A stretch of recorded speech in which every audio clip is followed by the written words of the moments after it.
We have found that setting this between the minimum and the middle is the best setting to keep everything at the temperature we want. Well, Ben and I go back and forth about whose fault this is.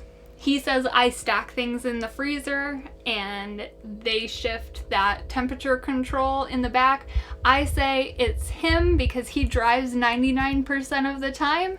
So his driving is shifting things in the freezer and moving that dial. I'll show you what I mean.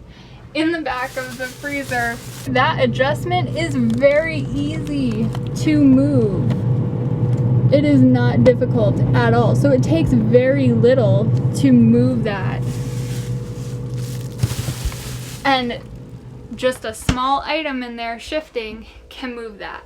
And we've found since we've been traveling about 3 times now that our refrigerator is in defrost mode, and we say, why does it keep turning on and then going into defrost mode? It's taking a ton of power. It's not running as efficiently as it usually does. And turns out it was that adjustment in the back of the freezer. Now the main temperature control is located in the refrigerator, and that dial is right here.